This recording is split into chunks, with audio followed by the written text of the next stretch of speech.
सत श्री अकाल, आदाब, नमस्कार। आप सभी का स्वागत है हमारी क्रॉस एंड एस्ट्रो टीम में। जैसे कि हम सब जानते हैं, सावन का महीना भगवान शिव का प्रिय महीना होता है। सावन के सोमवार में भगवान शिव की खास पूजा अर्चना की जाती है। इस दिन भगवान शिव के भक्त सोमवार के दिन उनका व्रत और पूजन करते हैं। भगवान शिव के भक्तों के लिए सावन का महीना बहुत ही खास महत्व रखता है। तो इसी महत्वता के बारे में अच्छे से जानकारी देंगे हमें पंडित जगदम्बा प्रसाद मिश्रा जी। तो पंडित जी, स्वागत है आपका हमारी क्रॉस एंड एस्ट्रो टीम में। तो पंडित जी, मेरा आपसे पहला प्रश्न है कि सावन के महीने में भगवान शिव के व्रत का क्या महत्व है? जी, श्रावण मास में जो ये व्रत और इसका महत्व आप पूछ रहे हैं, तो इसके जो महत्व की जो थोड़ा इसमें प्रकाश में डालना चाहूँ तो सबसे बड़ा जो महत्व इस व्रत का है, 16 सोमवार जो व्रत कहा जाता है, सबसे पहले इसके महत्व की इतना महत्व है इसका कि सबसे पहले इस व्रत को माँ पार्वती ने रखा था। तो सबसे बड़ा महत्व है इसका। जब पुराने समय में माँ सती राजा दक्ष के यहाँ भगवान शंकर की अपमान देख के, भगवान शंकर की बेइज्जती देख के नाराज होके माँ सती अग्निकुंड में सती हो गई जी। और उस सती होने के बाद जो है, जो भगवान शंकर ने जो बदला लिया वो तो, लेकिन जो दूसरा जन्म हुआ वो राजा हिमाचल और मैना देवी के यहाँ माँ पार्वती के रूप में हुआ। तो माँ सती भगवान शंकर की पत्नी पहले जन्म में थी, तो निश्चित सी बात है कि दूसरे जन्म में माँ पार्वती जो है शंकर भगवान की पत्नी है। तो वो जो है किस तरह से भगवान शंकर से मिले, तो नारद जी ने पार्वती मैया को कहा कि अगर आपको मन चाहा और इस दुनिया का सबसे सर्वश्रेष्ठ वर चाहिए तो आप 16 सोमवार के व्रत रखिए। तो पार्वती मैया ने इतनी निष्ठा से, इतने नियम से वो व्रत रखे कि उस व्रत से ऐसा प्रभाव पूरी तीनों लोकों में पैदा हो गया कि भगवान शंकर मजबूर हो गए वहां आके वर देने को कि बोल क्या मांगते हैं। और माँ ने कहा कि हमें तो आप ही चाहिए, और इस प्रकार से उनका विवाह जो भी आगे जो है कथा सबको जो है जग जाहिर है। तो ये इस कथा का महत्व है कि इस व्रत का महत्व है कि इस व्रत को सबसे पहले करने वाले जो व्यक्ति थे वो स्वयं माँ पार्वती थी, जिन्होंने भगवान शंकर को प्राप्त किया था इस व्रत को करने के बाद। जी। तो ये इस व्रत का महत्व है। जी। तो पंडित जी, भगवान के जो शिव भक्त होते हैं वो सावन सोमवार का व्रत क्यों रखते हैं और शिव भक्तों को इसके क्या लाभ हैं? जी, ये बहुत ही महत्वपूर्ण प्रश्न आपने किया कि इस व्रत के करने से और क्या-क्या लाभ, और क्या-क्या लाभ जो है आज के समय में आम जन शिव भक्त किस तरह से क्या-क्या लाभ ले सकते हैं, ये अच्छा प्रश्न है। देखिए, दाम्पत्य जीवन से जुड़े हुए जितनी परेशानियां हैं, दाम्पत्य जीवन मतलब पारिवारिक जीवन में से जुड़ी हुई जितने कलेश, जितनी परेशानियां व्यक्ति को, जातक को जीवन में आ रही है, उन सभी परेशानियों से छुटकारा पाने का सर्वोत्तम जो उपाय है वह है 16 सोमवार का व्रत। दाम्पत्य जीवन से जुड़े हुए, पहले ही बता चुका हूं, किसी का विवाह नहीं हो रहा है, किसी का विवाह हो गया और पति पत्नी में अच्छी नहीं बन रही है, किसी का विवाह हो गया और दोनों की अच्छी बन रही है लेकिन संतति पुत्र प्राप्ति नहीं हो रही है, और इस तरह से किसी के वैवाहिक जीवन में धन लाभ, जो पैसों की कमी पड़ रही है, गरीबी है, कई प्रकार की जो है आज के जीवन में एक जो है गृहस्थी में जो है हम परेशानियां देख सकते हैं। सारी परेशानियों से छुटकारा पाने का एकमात्र उपाय है श्रावण मास में 16 सोमवार व्रत। तो इस प्रकार से जो है धन लाभ, दाम्पत्य लाभ, वैवाहिक जीवन में अच्छा वर, अच्छा घर, बहुत सारे जो लाभ, हम जो है मानसिक कलेशों से छुटकारा। देखिए, सोमवार चंद्रमा का ये वार है, चंद्रवार भी इसको कहा जाता है। चंद्रमा का जो है संपर्क हमारे मन से होता है, और सबसे ज्यादा जो सबसे पहले इस व्रत से मिलता है हमें मानसिक संतोष, जो किसी भी जातक की पूर्णता के लिए अति आवश्यक चीज है। तो इन सारे लाभों को प्राप्त कर सकते हैं हम इन व्रतों को करके, और विधि पूर्वक व्रत को किया जाए तो ये सारे लाभ निश्चित ही हमें मिलेंगे। तो जैसे कि आपने बोला पंडित जी कि विधि पूर्वक अगर व्रत को किया जाए तो हम उसके अच्छे से शुभ लाभ ले सकते हैं। तो पंडित जी, ये बताइए कि सावन सोमवार के व्रत को करने की पूर्ण विधि क्या है? किस नियम से हमें इस व्रत को करना चाहिए? अब इस व्रत को करने की सबसे पहली जो हमारा नियम और जो सबसे पहली शर्त मानी जाएगी कि इस व्रत में जो हम व्रत शुरू करेंगे तो वो जो सोमवार पहला पड़ेगा वो श्रावण मास का ही होना चाहिए। सबसे पहली बात तो ये है कि जब हम व्रत की शुरुआत करें तो श्रावण मास में ही हम व्रत प्रारंभ करें। जिस दिन आपने पहले सोमवार को पूजा की, जिस आसन में आपने पहले सोमवार को पूजा की और जिस समय आपने पहले सोमवार को पूजा की, उसी समय आपको बाकी के 16 सोमवारों में भगवान शंकर को पूजना है। जी। पूजन सामग्री: दूध, दही, घी, शक्कर, चावल, रौली, मौली, पुष्प। ठीक है जी, जी। ये मुख्य सामान है। जनेऊ हो सकता है, पान का पत्ता आप बढ़ा सकते हैं, और जो एक सबसे मुख्य सामान है वो एक श्रृंगार का पैकेट आता है, एक छोटा सा पैकेट आता है श्रृंगार का। तो श्रृंगार माँ पार्वती के लिए सबसे आवश्यक जो है इसकी सामग्री मानी जा सकती है। जी। बाकी जो पहले बताई मैंने वो शिवलिंग पे चढ़ानी है, और जो श्रृंगार है वो माँ पार्वती के लिए है। तो इस पूजन में आपने मन में ये हटा देना है कि शंकर भगवान को पूज रहे, नहीं, शंकर पार्वती दोनों को हम पूज रहे हैं। जी। भगवान शंकर और उनकी जो धर्मपत्नी है पार्वती, उन दोनों की प्रसन्नता के लिए हम ये पाठ कर रहे हैं। इस प्रकार से अपने सावन सोमवार में जो हम व्रत कर रहे हैं, समय का ध्यान, तिथि का ध्यान, आसन का ध्यान, वस्तुओं का ध्यान, और देखिए हम भोले बाबा को पूज रहे हैं। 16 सोमवार में कम से कम सोमवार के दिन आपको भोला बन के रहना है, कोई चालाकी भरा कार्य आप ना करें। भगवान शंकर को आप पूज रहे हैं और उसके बाद आप अपनी दिनचर्या में बहुत ज्यादा चालाकी करें तो ये भी एक अपमान होता है। हमें ये सब जो चीजें मिलेंगी भोला बन के ही मिलेंगी। भोले बाबा से पूजन कर रहे हैं ना, तो वहां चालाकी नहीं दिखानी।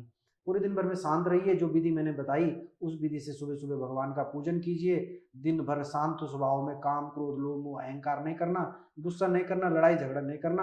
आज मैं माँ पार्वती और भगवान शंकर के लिए अहंकार त्यागती हूँ। कोई मुझे बुरा कहेगा मैं सुनूंगी, कोई मुझे डांटेगा मैं सुनूंगी, अगर मुझे भोजन नहीं मिला मैं भोजन के बगैर जो कुछ कष्ट है मैं भगवान शंकर और माँ पार्वती के लिए सह रही हूँ। ऐसे मन में भाव रखते हुए व्रत किया जाए तो निश्चित ही यह व्रत आपकी जो है जीवन में ऐसे बदलाव लाएंगे कि आप कल्पना नहीं कर सकते उसकी। पंडित जी, ये तो होगी कि पूजन विधि कैसे हमें करनी चाहिए। तो अब हमारे भक्तों को ये बताइए कि जो भी हम व्रत कर रहे हैं सावन सोमवार का, तो उसमें उनको कौन कौन सी चीजें खानी चाहिए और दिन में कितनी बार भोजन करना चाहिए? जी, ये काफी महत्वपूर्ण प्रश्न है जो इन सावन सोमवारों के व्रत में जो हम चर्चा अगर यदि कर रहे हैं। तो पहली बात तो आपको बताने की जो कोई आवश्यकता नहीं, सात्विकता, किसी जो है किसी प्रकार का मांसाहार इत्यादि हमें नहीं करना है। प्याज लहसुन हमें नहीं खाना है। बैंगन की सब्जी हमें नहीं खानी है। इन चीज़ों को तो हमें परहेज करना है। क्या क्या चीज़ें हम खा सकते, फास्ट फूड, बाहर का खाना इत्यादि, ये खाना नहीं खाना।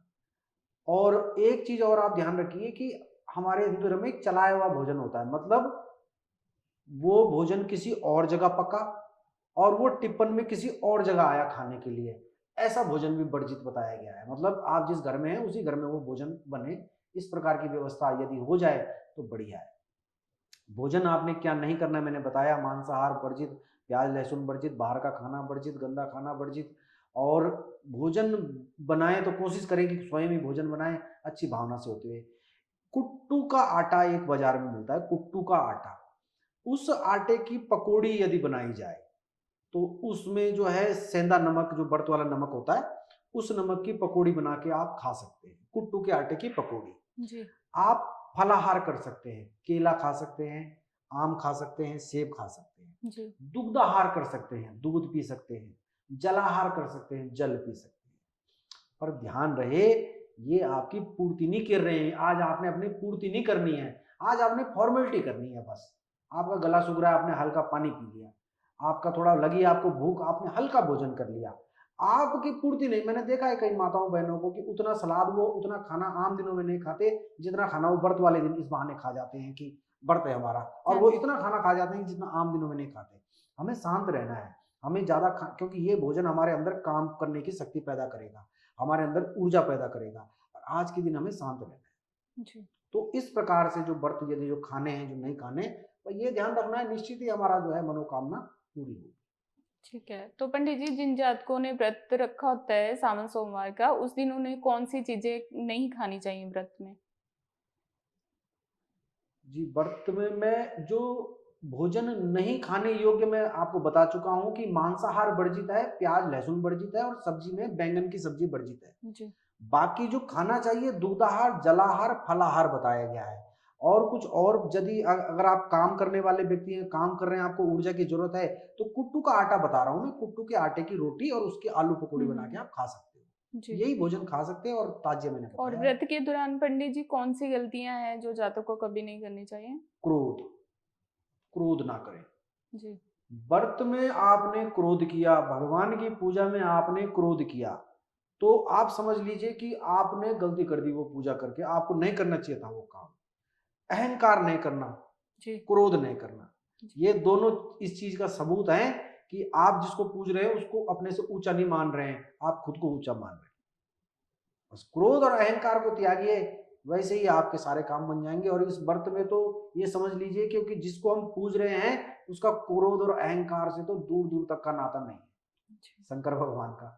तो ये 2 चीज़ें अगर नहीं करनी है हमें, क्रोध और अहंकार। बाकी जो गलतियाँ हैं, वो आप रोक नहीं सकते कि जो है रोज़मर्रा के जीवन में क्या तो उनसे जो है आप अंत में व्रत के अंत में जब शाम को क्षमा माँगते हैं, आवाहनम न जानामि तवर्चनम पूजाश्चैव न जानामि क्षम्यताम परमेश्वरा कि ना मुझे आपको बुलाना आता है, जी। ना मुझे आपकी पूजा अर्चना करनी आती है, संस्कृत से मैं दूर हूँ, मैं मेरा परिवार आपके भरोसे है, ये आपके संज्ञान में अगर आ गया तो मैं अपनी पूजा सफल समझूंगा। जी। तो जो और गलतियां आपसे हो रही हैं उनकी उपाय है कि आपने शाम को माफी मांग ली कि मुझे नहीं आता था आरती करनी पूजा करनी, जी। लेकिन बस आपने करी। लेकिन क्रोध और अहंकार के लिए क्या कहोगे आप कि क्यों किया गुस्सा, क्यों किया अहंकार, इसके लिए कोई बहाना नहीं है। तो बस क्रोध और अहंकार को त्याग के जो है व्रत की सार्थकता बनाई जा सकती जी। तो पंडित जी जो सावन सोमवार का उद्यापन करते हैं हम व्रत का, तो वो कैसे करना चाहिए? उसकी क्या विधि है? वो हमारे भक्तों को है। जी, बताइए। ये बहुत ही महत्वपूर्ण प्रश्न आपने किया है कि क्या विधि है उद्यापन की। देखिए उद्यापन को समझना है हमने इस तरह, तो उद्यापन का मतलब होता है कि जिन व्रत में हम भूखे रहे, जो व्रत हमने अन्न छोड़ा है, वह अन्न जो है अन्नपूर्णा माँ का एक हिसाब से जो पूजा की वो हमें पुण्य मिला और अन्न छोड़ के हमने एक हिसाब से अपमान भी हो गया कि जो भोजन हमारे पेट के अंदर जाना था हमने नहीं किया। तो वो भोजन जितने व्रत हमने किए हैं उतने व्रत उतने व्यक्तियों को भोजन कराया जाए। जी। ठीक है जी। उद्यापन एक ऐसा होता है कि आपने जितने व्रत रखे हैं उतनी गिनती के पान के पत्ते, उतने जनेऊ, श्रृंगार का पैकेट, जी। भोजन, दूध, दही, शक्कर, मतलब उद्यापन का मतलब है कि आप जैसे एक विदाई समारोह, फेयरवेल, जी। जी। अंग्रेजी में उसको कहते हैं फेयरवेल। तो फेयरवेल आप कितना अच्छा कर सकते हो, वो करना है आपने। और बाकी मैंने बताया कि जो मुख्य ध्यान रखना है कि जितने दिन आप भूखे रहे, हुँ। उतने दिन का भोजन किसी के पेट में सुनिश्चित करें कि जाए। जी। आप 11 दिन भूखे रहे, आप 16 दिन भूखे रहे, तो वो 16 दिन का भोजन आप बर्बाद नहीं किया, आपने किसी को खिलाया जी। है ना? तो वो उद्यापन का मतलब ही यही होता है। जी। तो आज की भाषा में फेयरवेल कहते हैं, तो आप उसको जितना मर्ज़ी सजाइए, फूलों से सजाइए, फल-फूल, दूध, दही, माँ का श्रृंगार, भगवान शंकर के लिए जो आप बना सकते हैं, उसमें अतिशयोक्ति कीजिए। ध्यान ये रखिए कि भई हमारा जो है अन्न का दोष ना लगे, जो हम भूखे रहे, अन्नपूर्णा माँ का दोष से बचने के लिए उद्यापन होता है। जी। उतने लोगों को भोजन कराइए, बस यही है।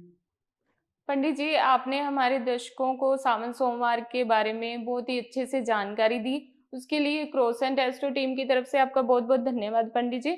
जल्दी मिलते हैं हमारी नेक्स्ट वीडियो में।